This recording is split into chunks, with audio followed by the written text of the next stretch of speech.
All right, Tana, so we're here to talk today about Jamin Davis, number 52, last year's first-round draft pick, and a kid who had some struggles early on this year, had a hard time reading defenses, tackling, getting off blocks, but I think there's a lot of reason to be optimistic. We watch some of these plays, obviously a tremendous athlete. Well, show me what you got. Yeah, let's check it out. Okay, so here we go. This is the first thing. Let's check it out. So here we go. We got this play, and I think this is really interesting because of everybody on the defense, Cole, Landon, nobody moves with this motion except for Jamin. And I think that shows that he's not quite on the same page with everybody. And that's a young player thing, right? Yeah, and like how important is film study and preparation in getting ready for these games? It's very important, but you also got to understand that this was his first game out the gate. So, there's no telling what he had going through his mind, all the jitters and everything. But I'm pretty sure after he saw the mistake, or if there was a mistake, these guys coached him up well, and he was able to correct that. Yeah, the other thing I think is important to note is that this Jack Del Rio defense is an 8-man front defense. Or everyone's got one gap,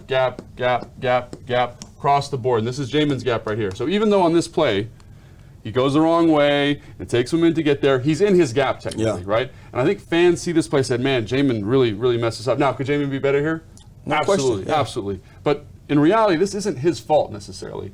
Matt Ioannidis here is out of his gap, and it looks bad for Jamin because he's kind of getting pushed by, whatever. But I think there's like 10% of his plays that look like that. And so if you can improve that, that's just going to make him such a better football. That's why, in addition, like Fedarian Mathis is so important. And then the other thing, he struggled taking on blocks, right? And so this is like his, I want to say like one of the last games of the season, obviously, in the home stretch. This is him right here, taking on a Pro Bowl center in Kelsey. And I think just watch how he uses his arm length. He's got tremendously long arms. Now, kind of high on his toes. Little high, no doubt, but much better than early on in the year because watch how he plays with vision, creates space, and is able to get on the tackle. Like that's what you want to see from a guy kind of as a progression because he had a really challenging time with that. And I love this play, right? We talked about how everyone's got a gap in the defense, right? This is his gap over here, and watch how he tears over to his gap. Kelsey's running to get him.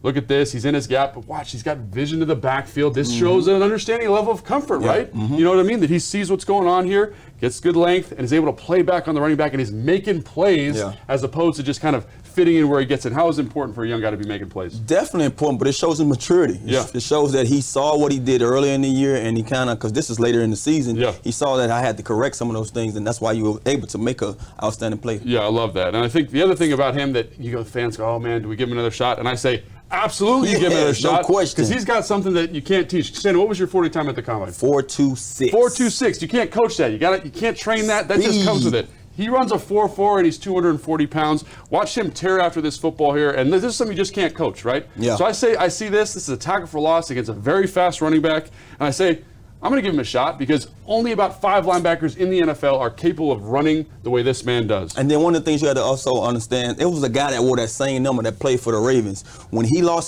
his front guys, he lost those beefy guys, he caught hell that year. Yes. And so he made sure that he got those guys up front again so he don't have to worry about taking on them blocks. Those guys at home. Ray Lewis. Ray Lewis, right? So, he's talking about guys up front, right? So you have to protect those guys, too, that play linebacker with the guys up front. And that's another reason why a guy like Fedarian Mathis is such an important addition. Because I think Payne and Allen did a great job, but having a third guy who knows where to fit in, where to get in. Again, watch him close the football here, man. Like, this is stuff that gets you fired up as a coach, as a talent evaluator. Like, he's teleporting to the football. Speed kills. And that's exactly right. Speed kills. So for a guy who's getting better, improving on the techniques, we talked about using his hands on those blocks, tackling needs to improve still. But, man, there is tremendous upside with this guy, and that gets me super excited.